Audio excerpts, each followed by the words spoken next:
"Sir, I believe you're in the wrong section." The voice rang out cold and clear like metal hitting the floor. The first-class cabin of American Sky Flight 721 suddenly fell silent. Every head turned toward the black man in a charcoal grey suit, a stranger to them all. Yet in that instant, each gaze carried the same silent judgment. Ethan Walker, 40 years old, slowly folded his copy of The Economist. He looked up. The light from the window slid across his cheek, carving into his face, an expression as calm and unshakable as stone. He had lived through moments like this before, too many to be surprised anymore.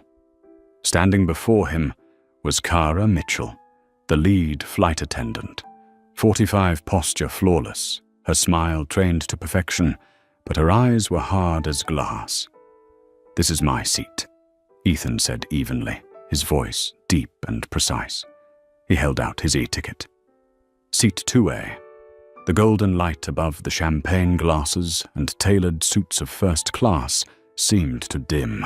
A silver-haired businessman looked up from his laptop. A Hollywood actor pretended to adjust his mask, though his phone camera was quietly recording. No one spoke, but the air itself reeked of suspicion. Kara looked at the ticket, then at him, as if waiting for a crack to appear in his composure. "Sometimes passengers make mistakes," she said lightly, her tone laced with condescension. Ethan gave a faint smile. Not today. Deep inside, a small tightening gripped his chest, the reflex of a man who had spent a lifetime proving he belonged. But outwardly, he remained still serene as a pond at dawn.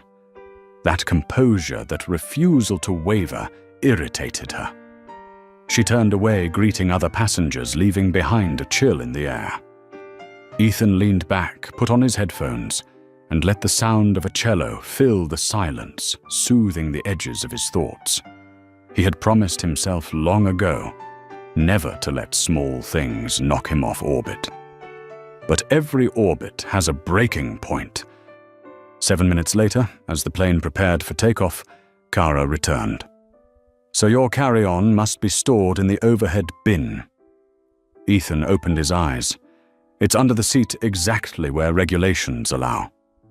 "Sir, it's an obstruction to safety."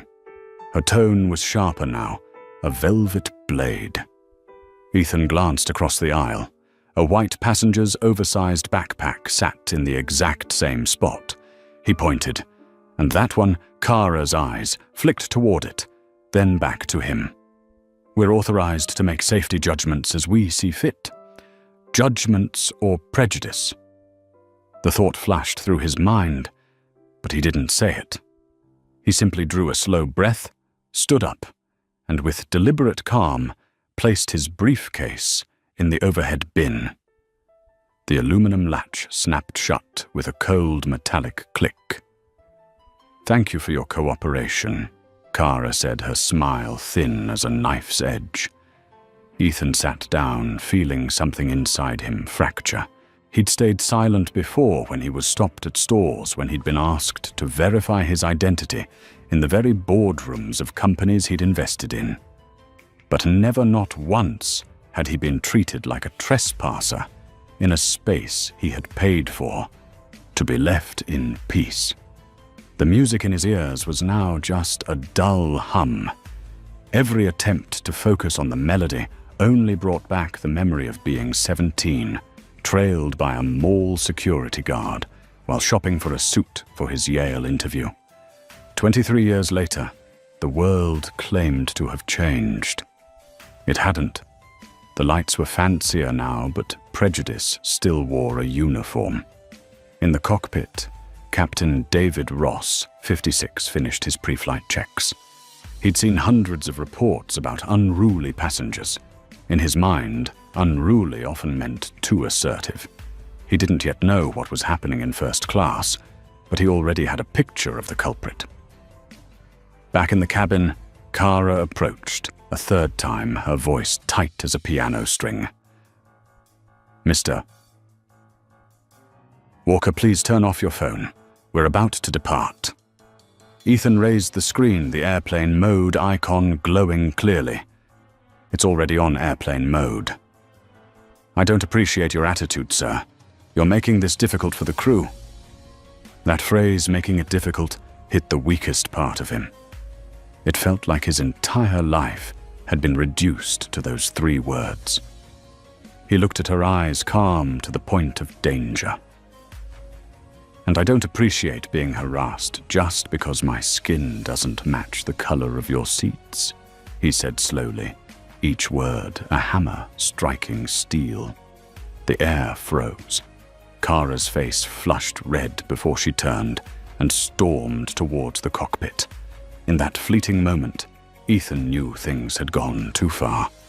When Captain Ross emerged, his expression was cold as metal. "So you've violated safety regulations and resisted crew instructions. We'll have to ask you to leave the aircraft." "For placing my bag correctly and enabling airplane mode," Ethan asked. "Because Ms. Mitchell feels unsafe," the captain replied. Those 2 words, "feels unsafe," cut through him like a blade. Unsafe. The word society used to erase people like him. The cabin door opened. 2 security officers stepped in. No one spoke loudly, but the silence was louder than any insult. Ethan rose, slipped on his coat. Every step down the aisle was shadowed by staring eyes, some apologetic, some recording. Sofia Alvarez, the model in seat 3. B met his gaze, her eyes filled with quiet outrage. She whispered just loud enough for herself, "This isn't right." As he reached the door, Ethan heard Kara say to the captain, "Always people like him." 4 small words, soft yet sharp enough to crush something deep inside. Cold wind hit his face as he stepped off the jet bridge. Outside, snow was falling over New York. Ethan stood beneath the neon lights, and distant roar of engines caught between 2 worlds, one of reputation, the other of dignity. His phone buzzed. A message from an unknown number. I recorded everything. It wasn't right. "Sophia, seat 3B. He stared at the screen, his fingers tightening. Something inside him shifted. Not rage, but calculation. He drew a long breath, eyes following the plane as it lifted off the runway. Then he whispered, barely audible, "It's fine. I'll buy the whole sky." As snow settled on his shoulders, Ethan Walker was no longer the man humiliated on a plane. He was a man who had just chosen the next empire he would build. And somewhere above the clouds, the world had already begun to tremble. Snow blanketed the sidewalk outside JFK Airport, the wind slashing across his face like a reminder that New York belonged to no one weak. Amid the sea of rushing travelers, Ethan Walker stood still. The silver suitcase beside him shimmered under the headlights of passing taxis, and in his eyes there was the silence of a storm forming. He didn't leave right away.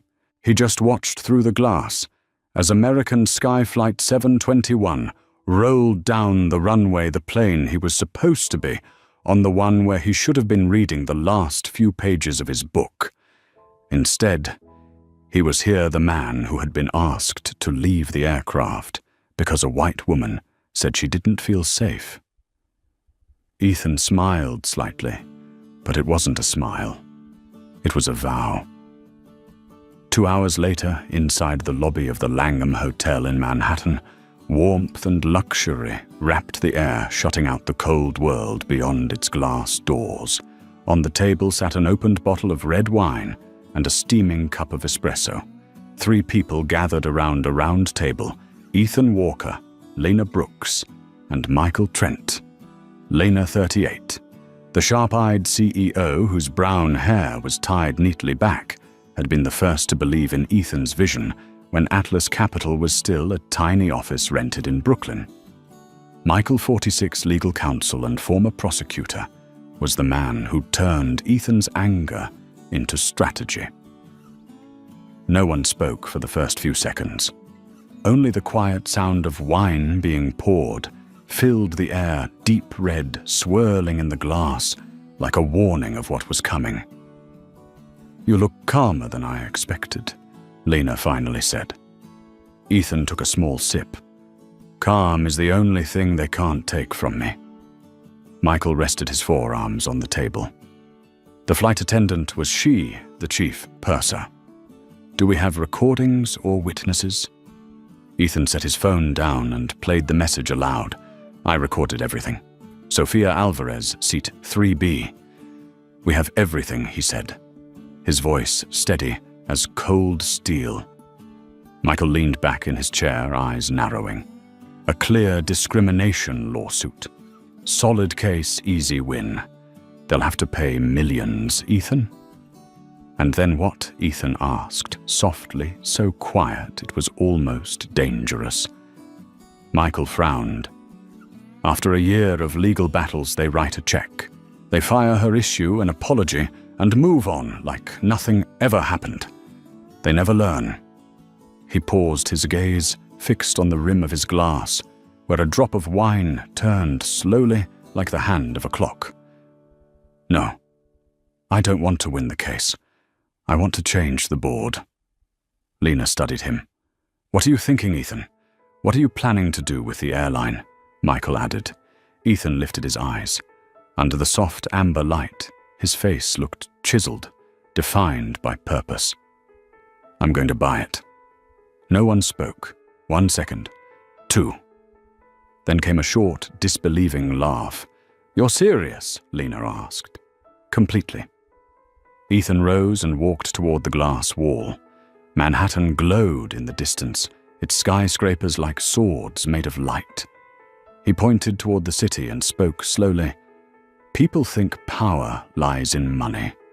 They're wrong. Power lies in the ability to rewrite the rules. And to rewrite them, I need to own the pen." Michael looked at him, a mix of disbelief and admiration. "You're planning to buy American Sky Airlines. Do you know who owns it?" Ethan turned back to face him. Sterling Holdings Group, headquartered in Chicago, valued at approximately $21 billion. Its CEO is Richard Holden, 63. I've invested long enough to know one thing. Every empire has a crack. Lena frowned.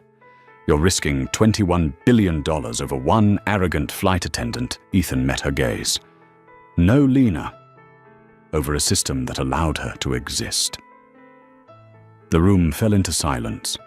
Only the ticking of the wall clock broke it. Tick, tick, tick, each sound like the heartbeat of a plan taking shape. "So what's the plan?" Michael asked. Ethan returned to the table, placing his hand over the tablet, displaying Sterling Holdings' shareholder map.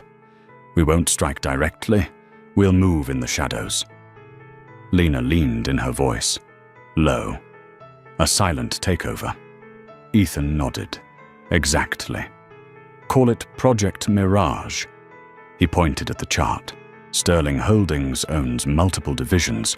The airline, hotel chains, shipping finance. They're stretched thin. If we quietly acquire the first 5% of their shares without raising alarms, we can keep collecting until it's too late.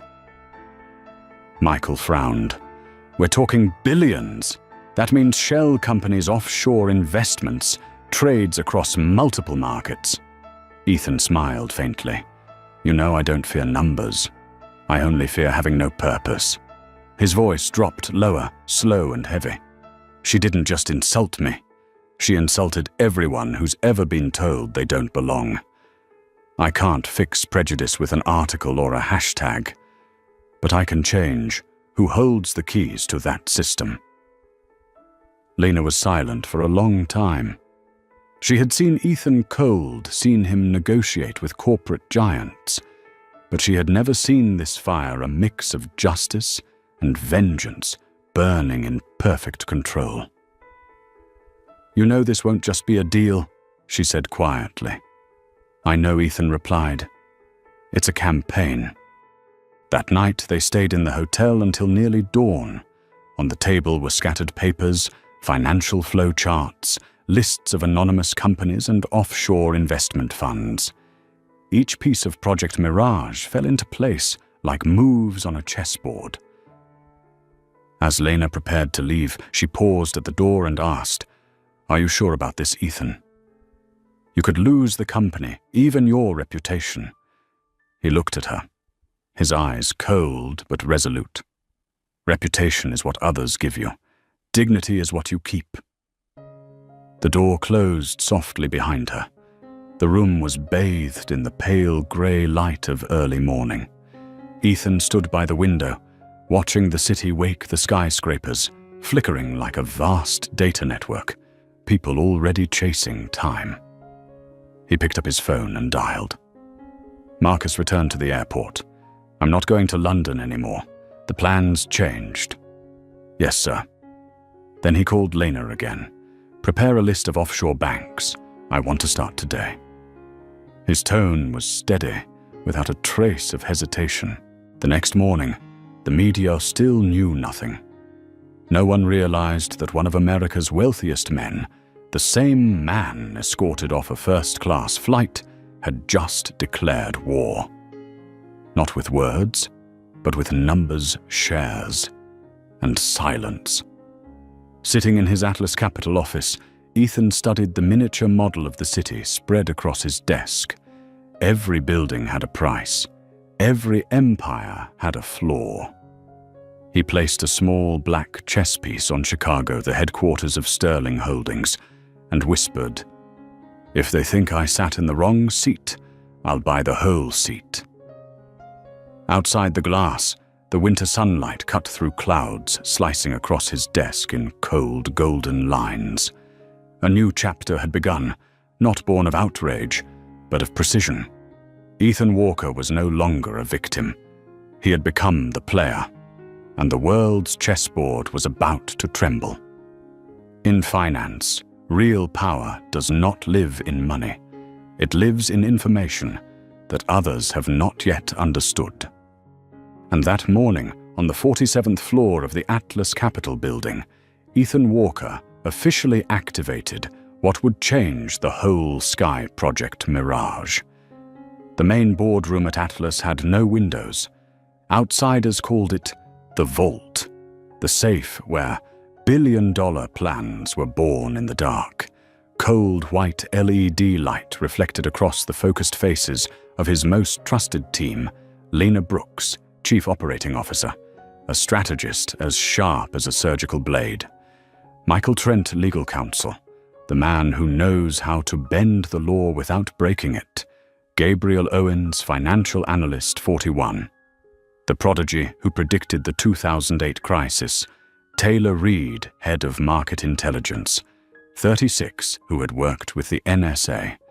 Ethan stood at the head of the table, hands clasped behind his back. No papers, no slides were needed. A single look from him quieted the room. Sterling Holdings Group. He began market value $21 billion, but in truth, it is an empire of illusions, a corporation sustained by reputation rather than performance. He tapped a button.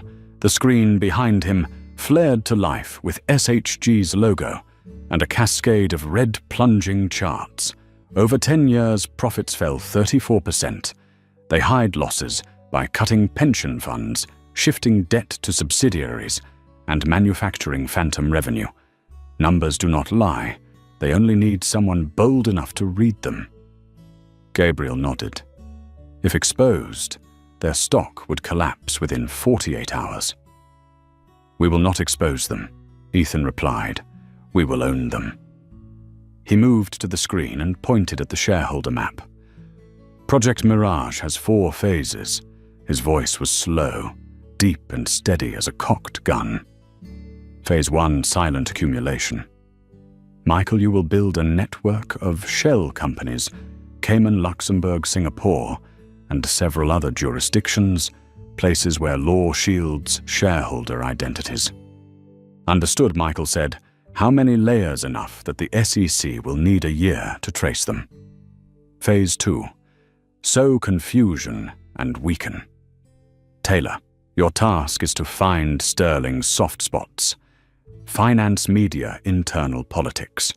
A mistimed article can shave billions off their market value. I do not want to destroy only to smoke out the room.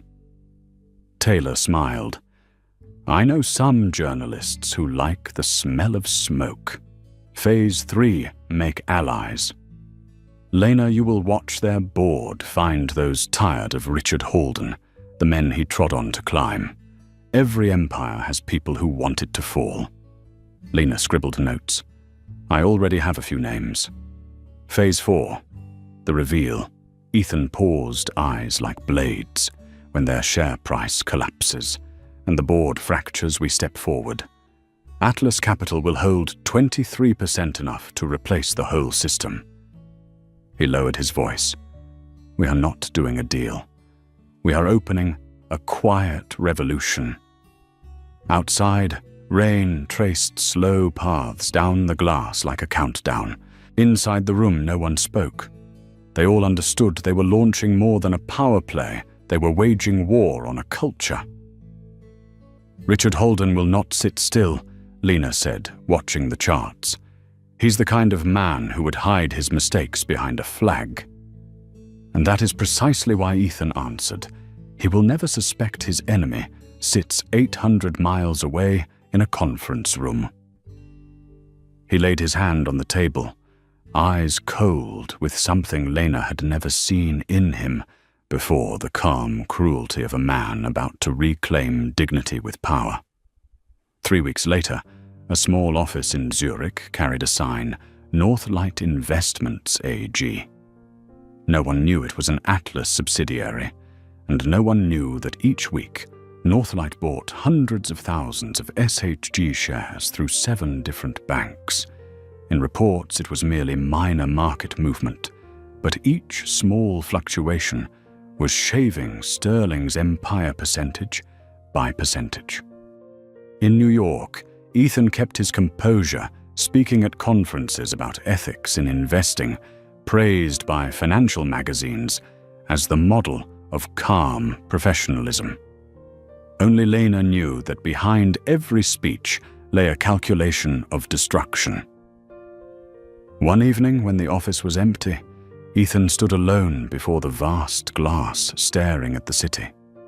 In the distance, office lights fractured across his face, like the fissures of an old world. He remembered the moment on the plane, the fake smile, the words, people like him. Those memories no longer wounded him, they fueled him. He took from his pocket an old photograph of his mother, Elaine Walker, a public school teacher who once taught him, dignity is not given, it is claimed. The next day, Lena brought a new report. We've reached 7% through 11 intermediary companies, she said. Perfect, Ethan replied. Keep this pace for 3 months. Not faster, not slower. Attention is the enemy of strategy. She looked at him, half admiration, half worry. Ethan, have you ever thought we might be going too far? A personal incident turned into a global campaign. He did not answer immediately. Instead, he walked to the window and looked down at the lit-up stretch of Fifth Avenue. Lena, do you know why they think they can do this? Because they have power, she suggested. No. Because they think we will be silent. He turned back, low and resolute. Project Mirage is not only revenge, it is a way to prove that our silence has a price. This time they will pay with their empire. That night, Ethan returned to his apartment on Central Park West. The city below roared on, but inside, he heard only his heart slow, heavy, precise, like the clock that measures strategy. He opened his laptop and reviewed the list of active shell companies. On the screen, a line flashed, Mirage Phase 1, in progress completion, 14%. Ethan typed a command and saved it, then whispered into the quiet as if swearing to the empty room. They kicked me out of a seat. I will kick them out of a kingdom. Across the ocean in London, Richard Halden sat in his classic oak-panelled office, sipping scotch, confident his conglomerate was rock solid. He did not know the rock was being hollowed from within. A light rain began over New York, each drop against the glass, a measured knock of fate. Inside the windowless room, the glow of the screen lit Ethan Walker's face, the man who had written the opening line of the most perfect financial coup of the century. Outside in the rain, a taxi slid by, advertising American Sky Airlines. The slogan still read, "Fly above the ordinary." Ethan saw it and smiled a cold smile. Above the ordinary, he whispered, "Let's see who really flies higher." New York's sky darkened, but in his eyes, a new empire was rising from the shadows. Darkness does not only hide things, it creates them. And within the darkness of Project Mirage, Ethan Walker was creating something that had never existed before, a financial coup without a single shot fired. 2 months had passed. New York was drenched in foggy winter nights, and deep inside the basement of Atlas Capital known as the Vault, the lights had never gone out. On the dim screens, endless streams of data flowed stocks, transactions, market signals. No one outside Ethan's team knew that every tiny trade was another step toward capturing Sterling Holdings Group. Weekly report, Lena said, eyes locked on the screen. We've secured 12.4% of their shares, spread across 19 shell companies. No suspicion. No one ever suspects, Ethan replied, his voice low but solid as steel. Because they can never imagine someone like me standing here.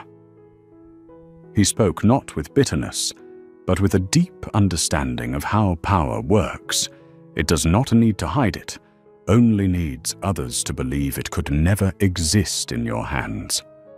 In Zurich, Northlight Investments kept buying quietly.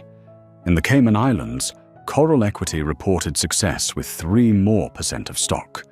In Singapore, Atlas East Holdings opened new intermediary accounts through 3 local banks. Everything operated like a Swiss watch, precise, invisible. And as Ethan signed another buy order, he knew Holden's empire was being dismantled piece by piece, while no one on the board had a clue.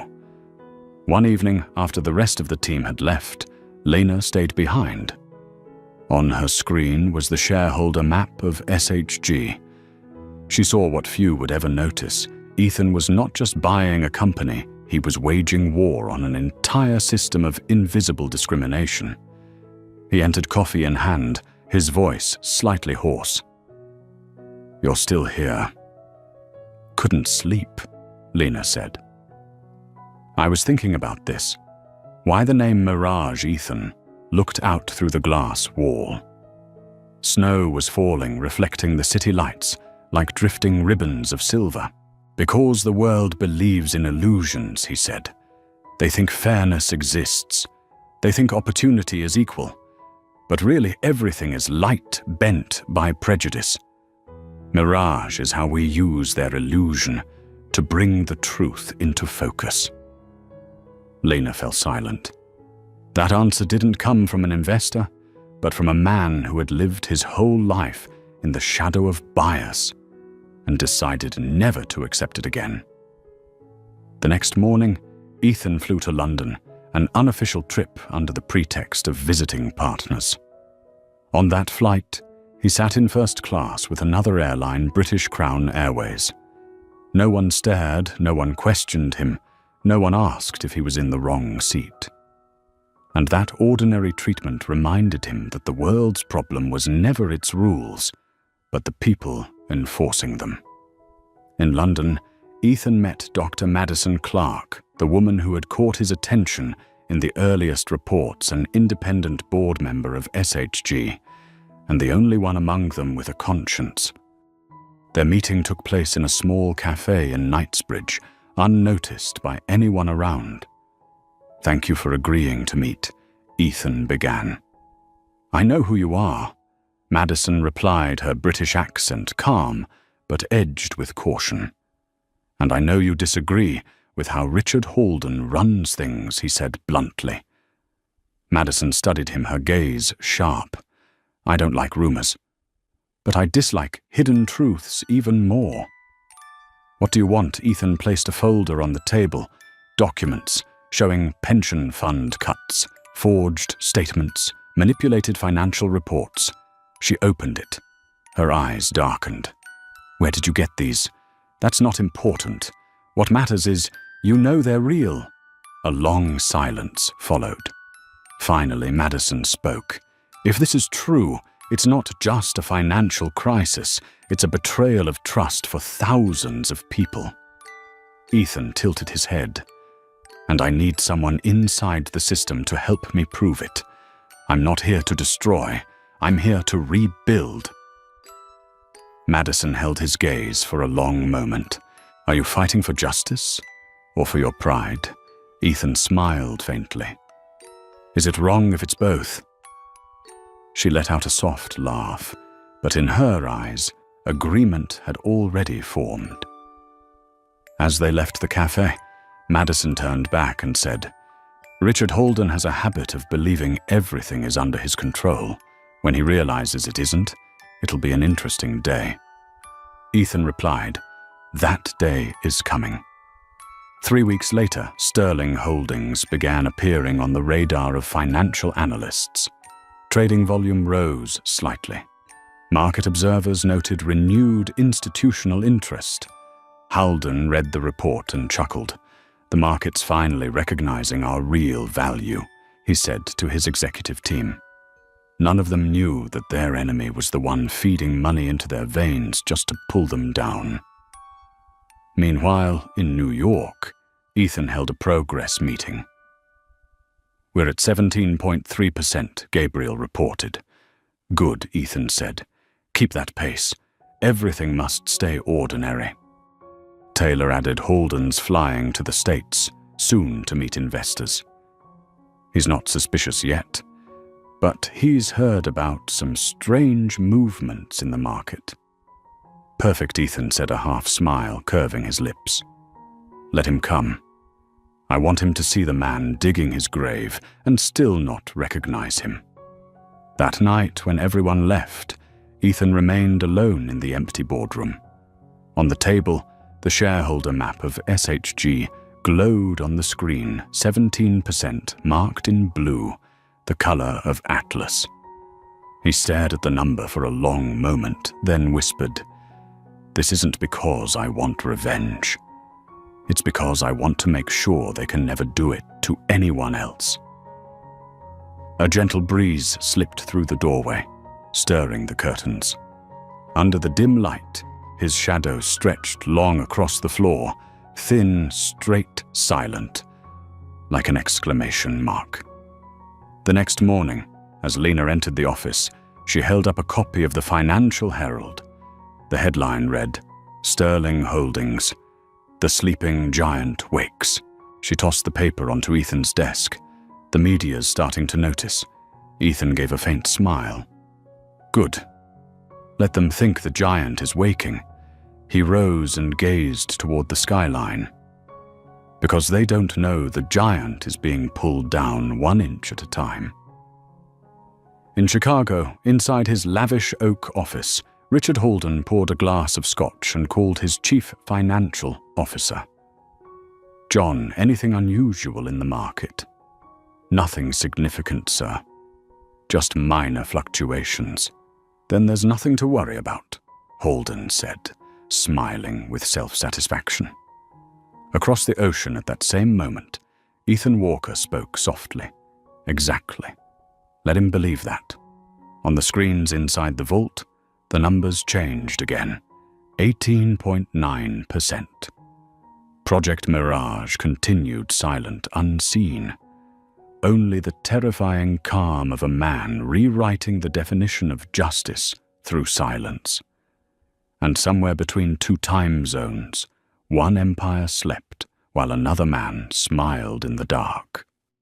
Collapse when planned with enough precision, always begins with a handshake. And in Ethan Walker's world, no handshake was ever accidental. London was draped in a silver fog that afternoon.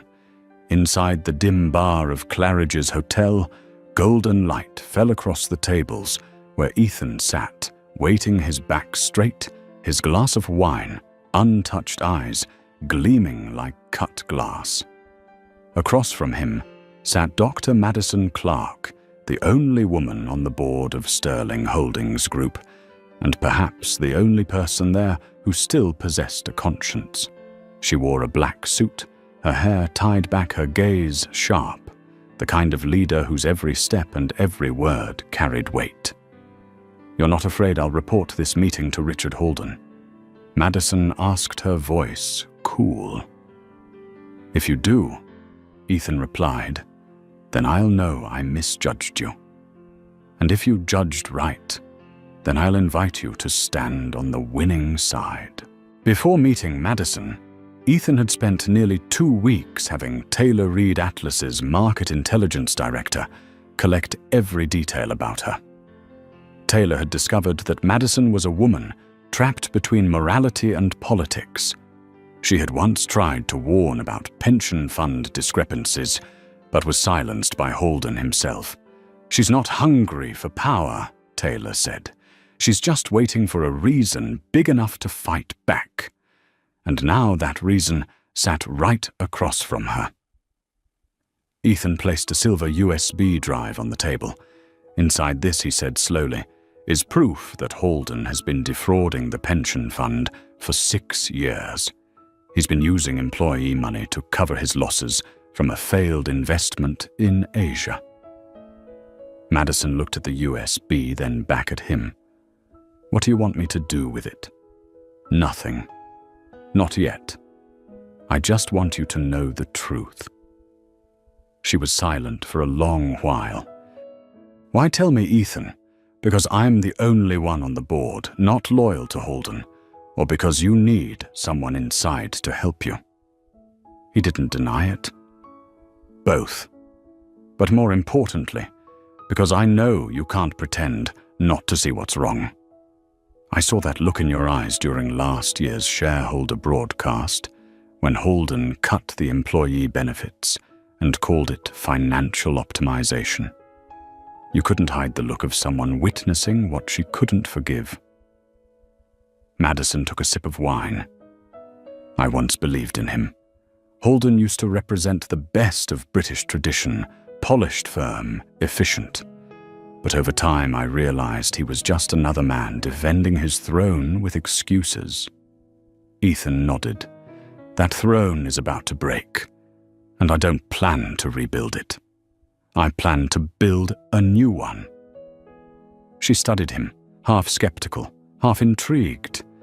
"You really intend to take over the entire corporation? All because of one flight?" He chuckled softly. "There's never a just because.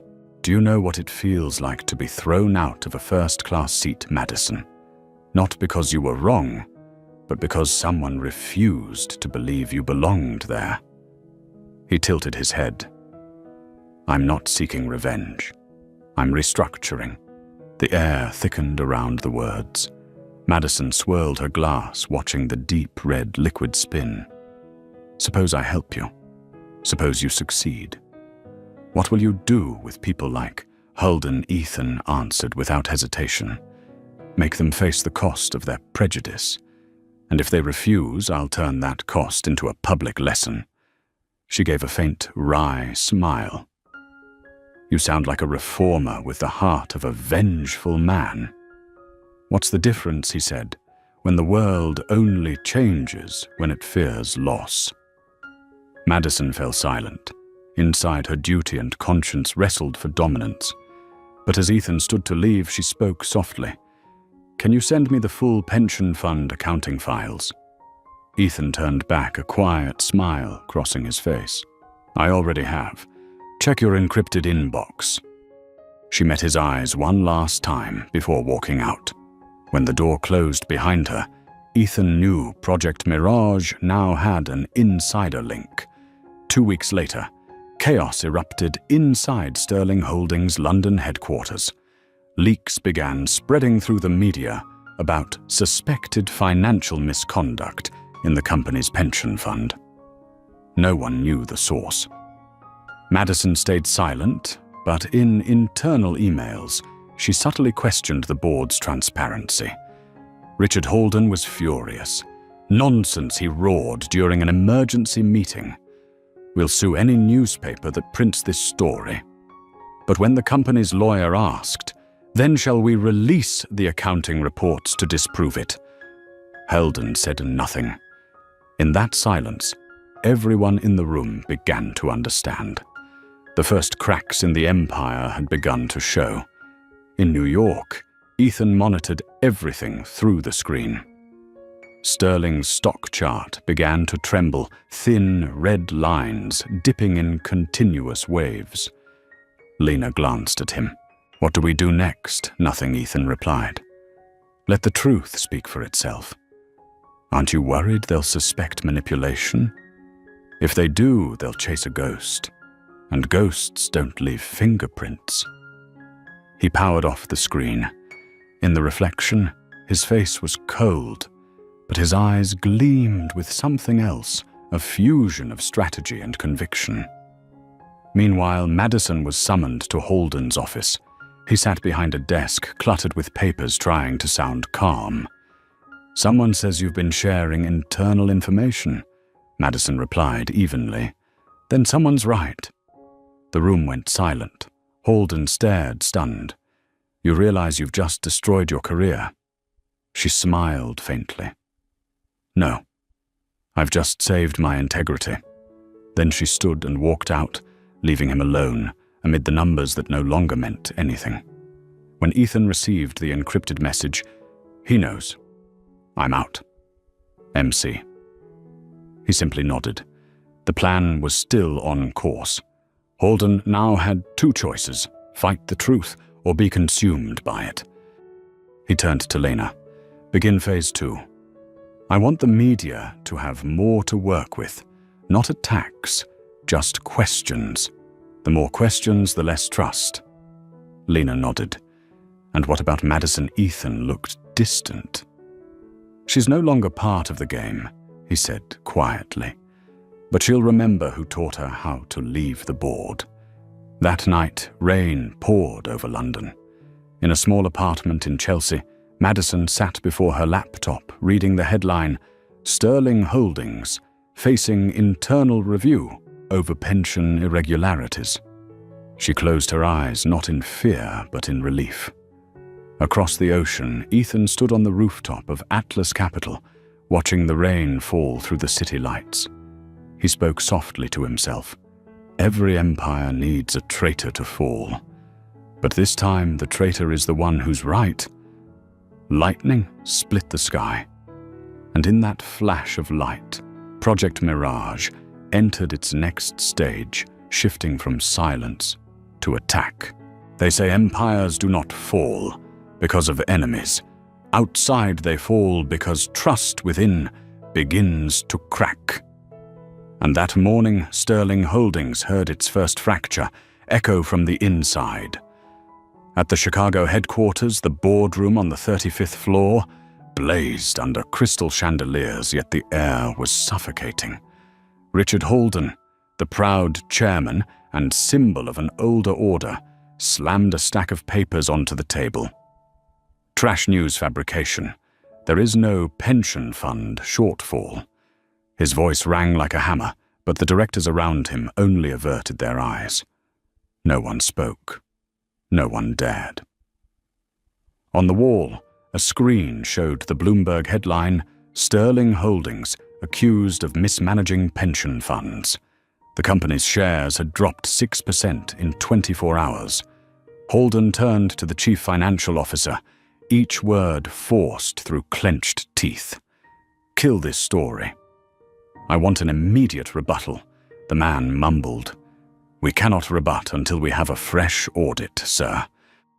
Holden glared. "Are you questioning me?" No one answered, but in that silence, fear had changed sides.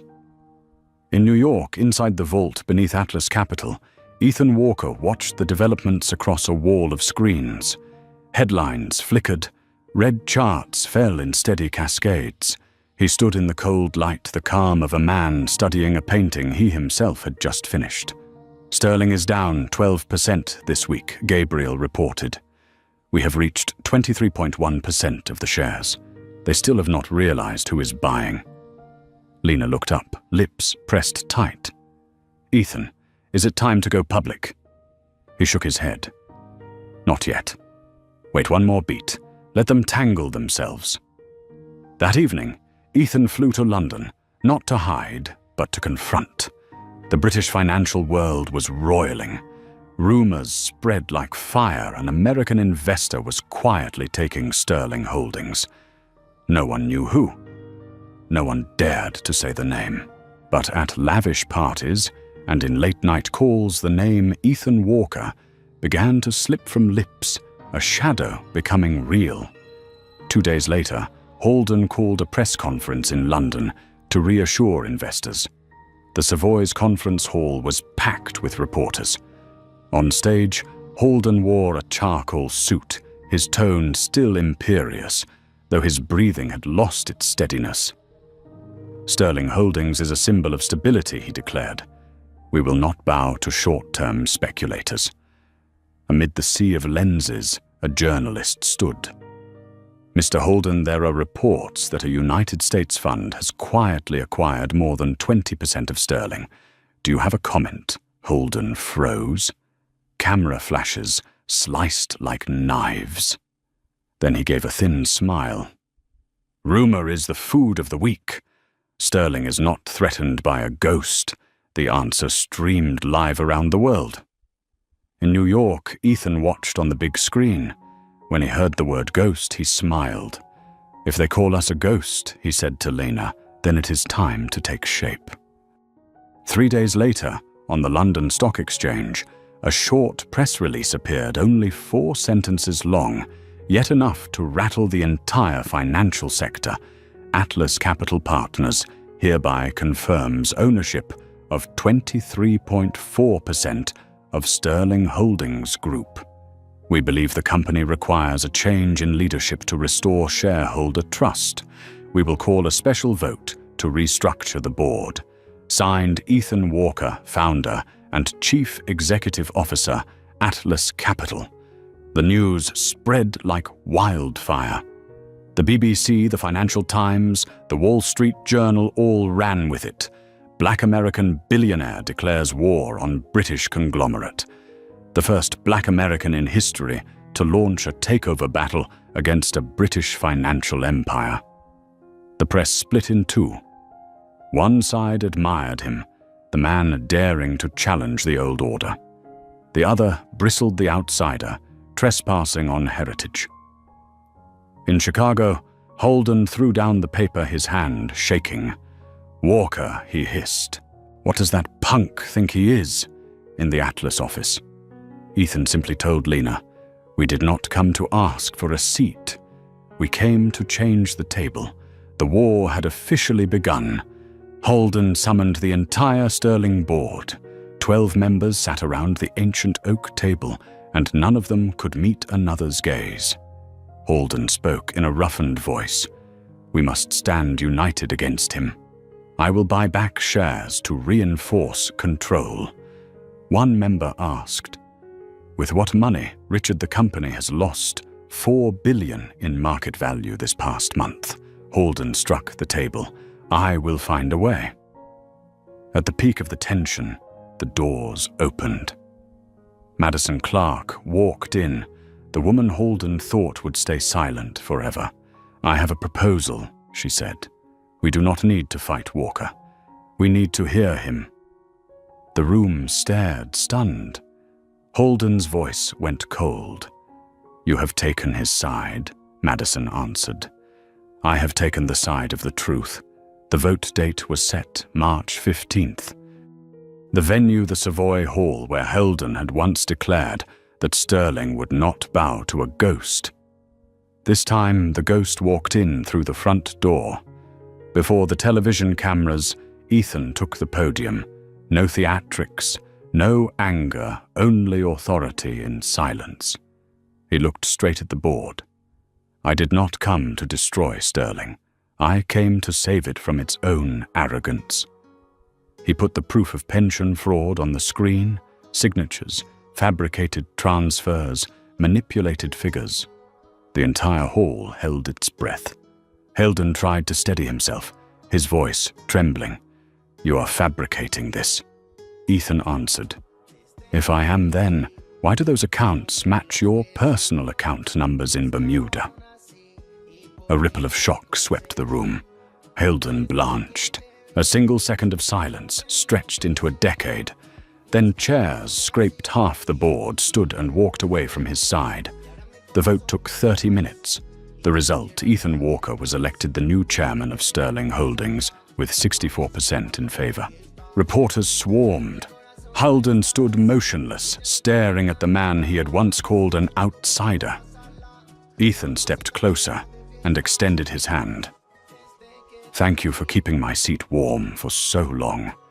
Heldon did not take it. He turned and left in silence, carrying with him all the pride of an era that had ended.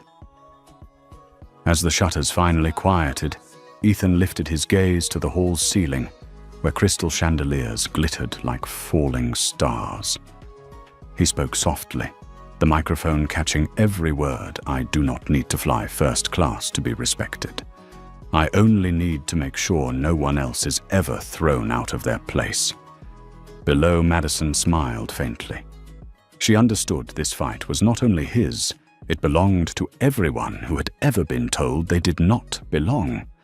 And amid the bright flashes, Ethan Walker, the man once pushed out of a seat, had reclaimed the entire boardroom table. A new chapter for Sterling Holdings began.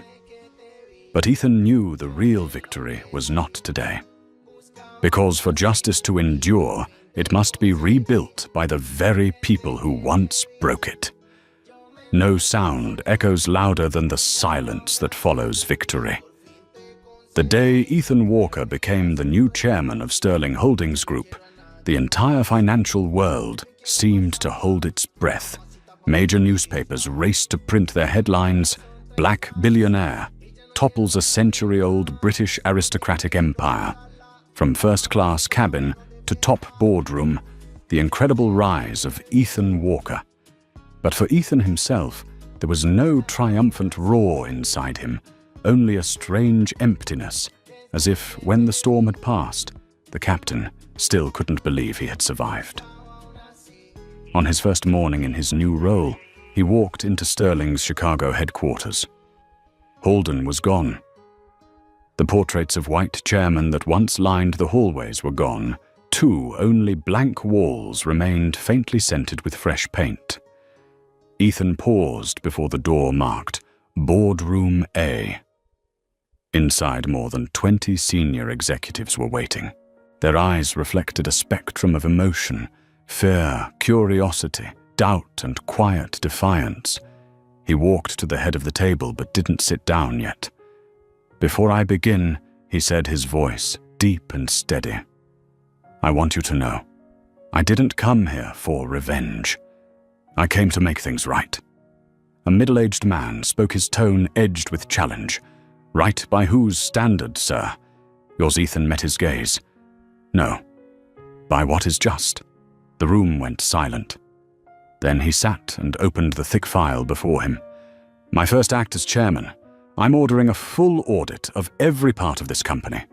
Pension funds, investment contracts, human resources policies. Anyone who defrauds, favors, or hides wrongdoing will face consequences. Including me, if I am wrong." A woman at the far end of the table whispered, "This is the first time I've ever heard a chairman say that." Ethan smiled faintly. Maybe because most of them stayed in the seat too long. For the next 3 weeks, Ethan practically lived in his office. Together with Lena Brooks, the new chief operating officer transferred from Atlas, he rebuilt the company's structure from the ground up. Hundreds of employees were suspended.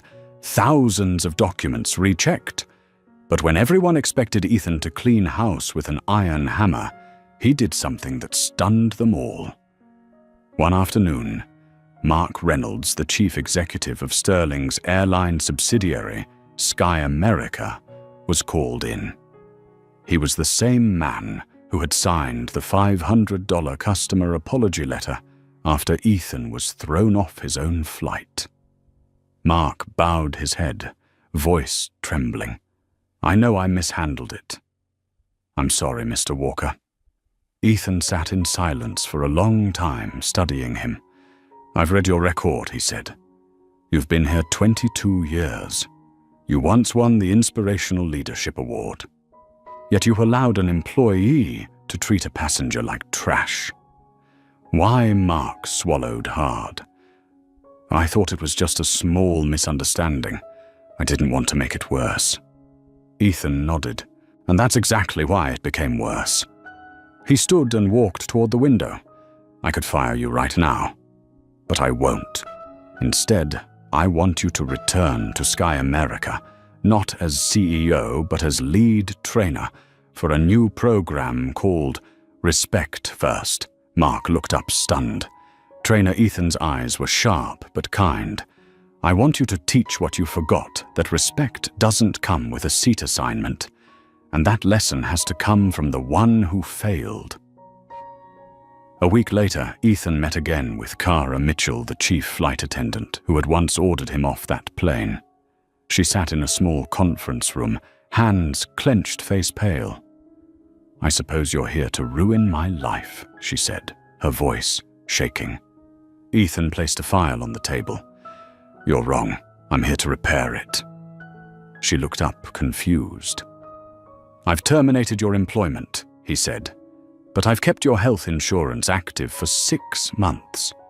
I know you're raising a daughter with a heart condition." Tears filled her eyes. Why would you do that?" "After what I did," Ethan answered softly. "Because if I retaliate, I'm no better than the people who humiliated me." He turned to leave, then paused. "You haven't lost everything, Kara. You've only lost the chance to hide your mistake. Now you get to use it to redeem yourself." The door closed behind him, leaving Kara in tears. The next day, Ethan received an email. "I've applied to start a volunteer training program for new attendants on diversity and empathy. Thank you for not destroying me. KM." He smiled at the message, then deleted it, not out of indifference, but because he believed redemption didn't need an audience. 3 months passed. Sterling Holdings began to heal. The media stopped talking about scandal and started talking about a new era of leadership. Stock value rose 40%. The pension fund was fully restored. Inside the company, Ethan launched an initiative called The Bridge, connecting employees across all levels and allowing them to anonymously share experiences of bias, discrimination, and injustice. Every week, he read each report himself.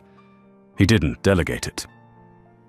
One evening, Lena walked in to find him still at his desk, eyes red from fatigue. "You can't do everything alone, Ethan," she said. He smiled faintly.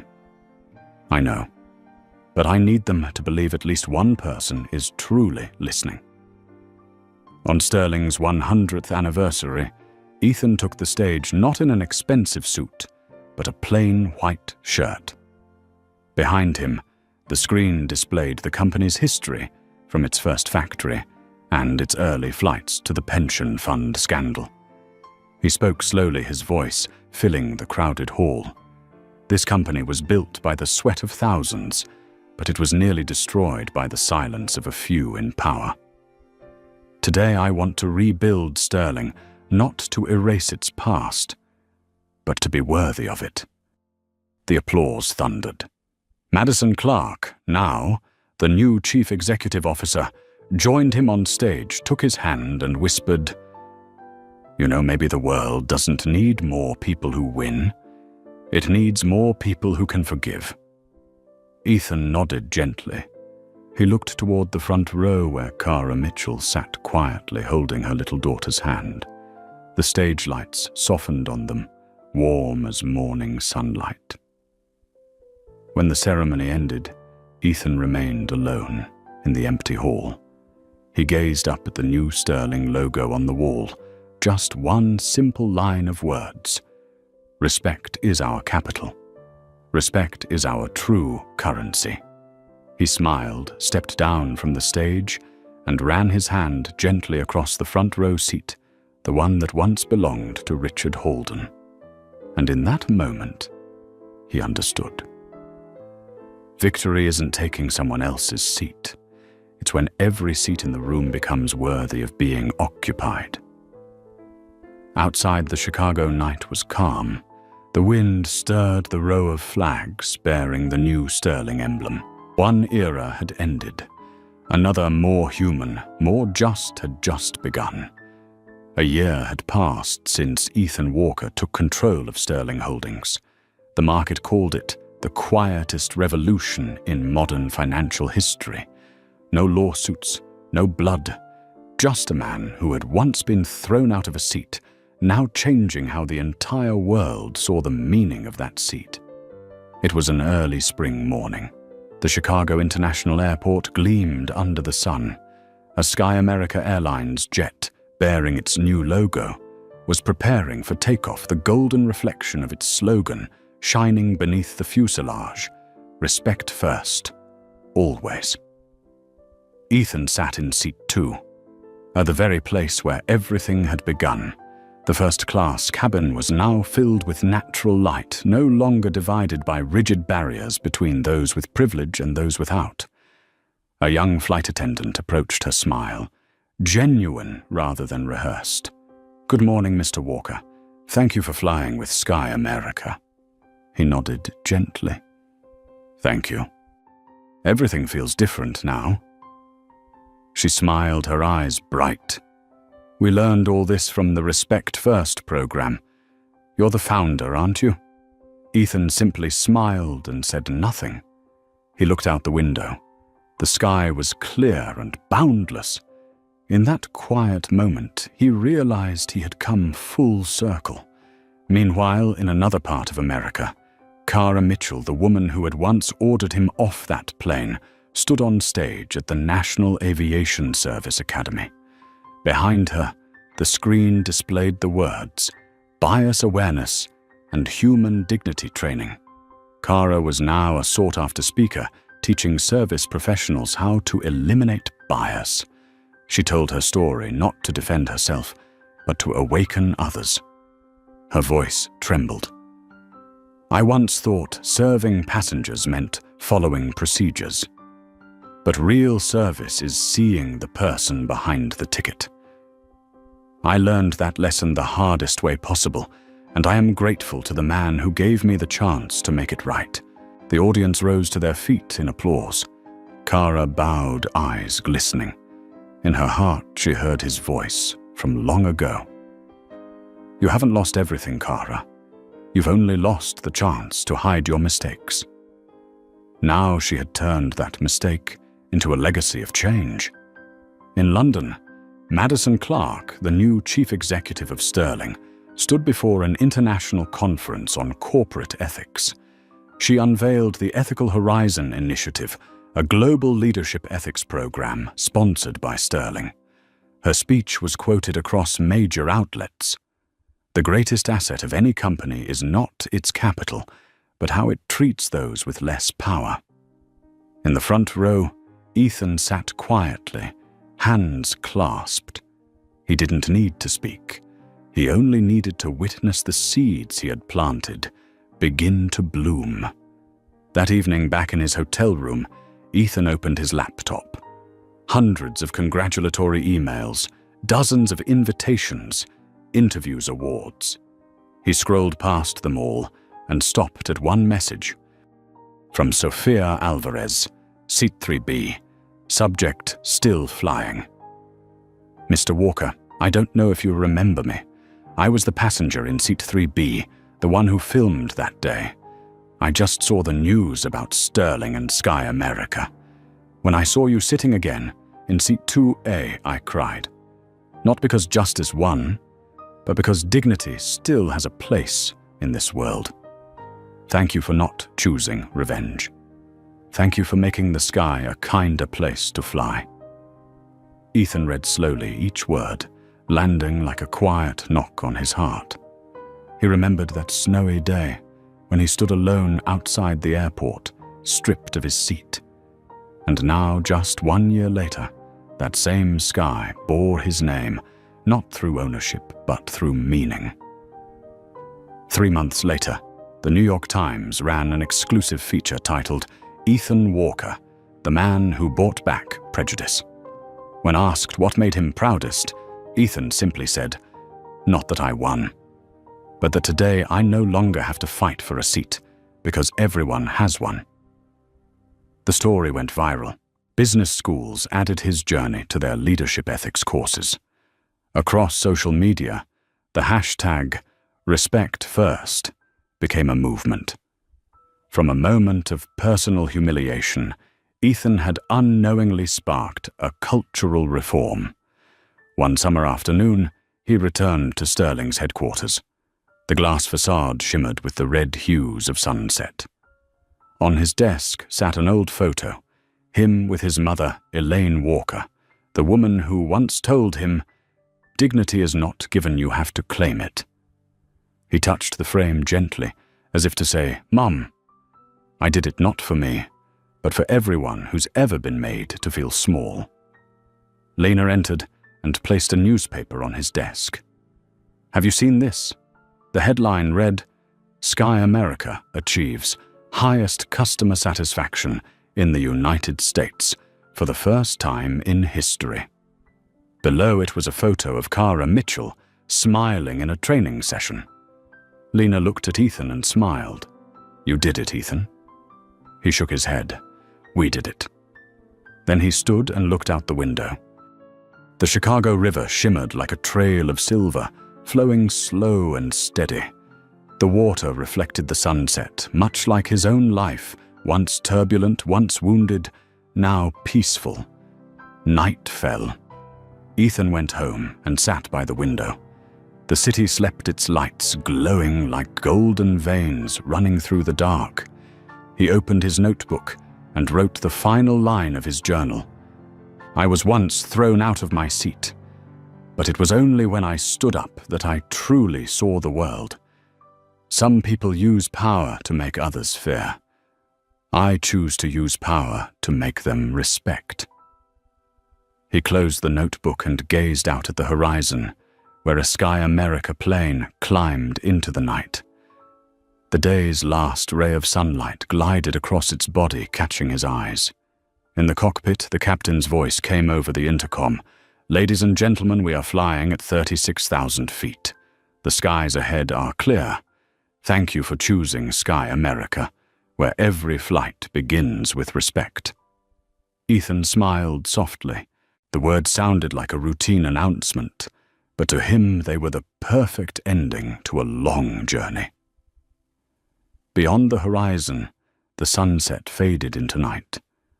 The sky was calm, clear, and cleansed, and somewhere above the clouds, his mother's spirit must have been smiling, because her son, the one once denied his seat, had spent his life making sure the world had room for everyone.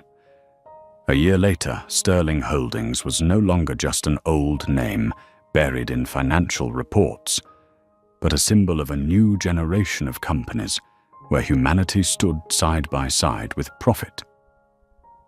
In the Chicago headquarters boardroom, Ethan Walker stood before a large, strategic map pinned to the wall. The red lines that once marked losses had vanished, replaced by fresh shades of green representing growth with integrity. He didn't talk about money. He didn't talk about stocks. He talked about trust. "We will scale back our shipping division," he declared. "We'll invest in aviation hospitality and clean technology things that build the future, not just spend the wealth of the past." The room fell silent, then filled with a wave of approving applause. In London, Madison Clark had taken over as Chief Executive Officer, leading Sterling into a new era of global expansion, humanitarian projects across Africa, entrepreneurship programs for women, and a scholarship fund named the Airline Initiative in honor of Ethan's mother. One morning, Lena Brooks walked into his office. "Good news," she said, placing a report on his desk. "Stock value up 48%. Sky America has reached its highest customer satisfaction rating in history. We've paid off every debt Holden left behind." Ethan nodded, his tone calm, but his eyes alight. "Finally, we're building something that's not only valuable but meaningful." On his desk sat a model of a Sky America jet with the new logo. Under the fuselage, the words read, "Every seat matters." Every seat matters, a small phrase that had become the guiding philosophy of an entire company. Downstairs, the main lobby of Sterling was crowded with employees. They had gathered to witness a simple but powerful moment, the removal of the old bronze plaque that read, "Sterling Holdings established 1924. In its place, Ethan mounted a new plaque engraved with just 3 words: respect, integrity, humanity. Applause erupted across the hall.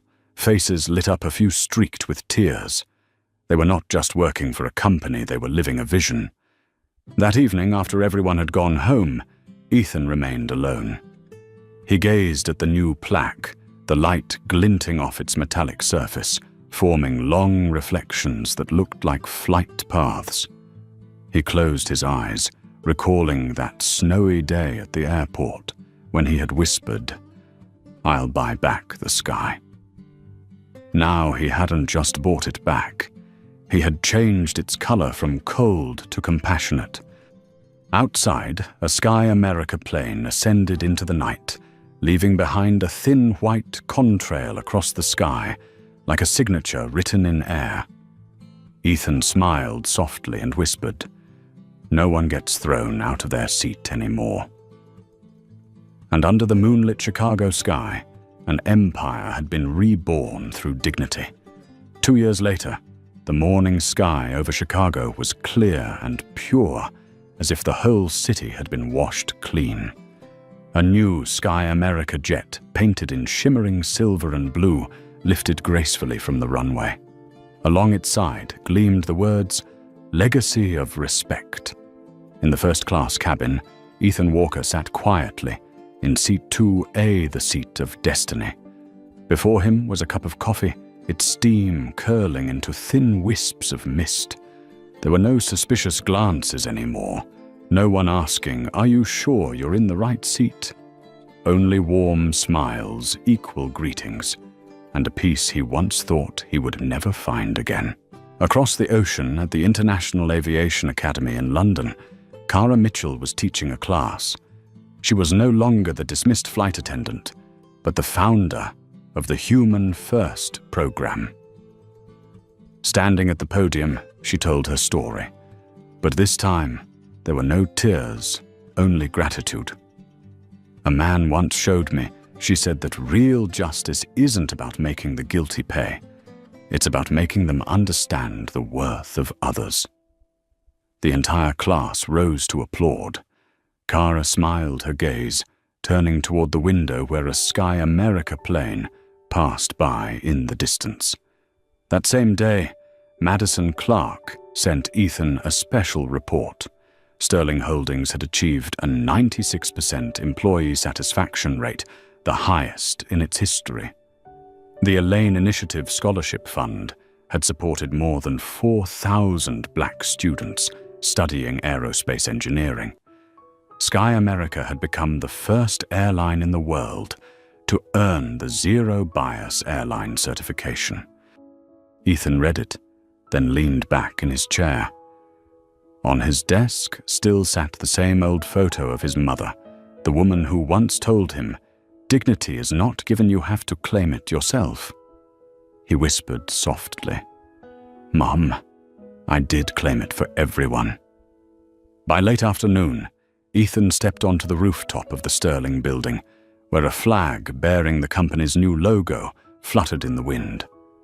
The gusts were strong, but he stood tall eyes fixed on the horizon. Below him, Chicago glowed with thousands of lights, every window shining like a story he had somehow touched. Lena Brooks joined him, placing a hand on his shoulder. "You're retiring?" she asked. Ethan smiled faintly. "Not retiring, just taking flight again." She nodded, understanding.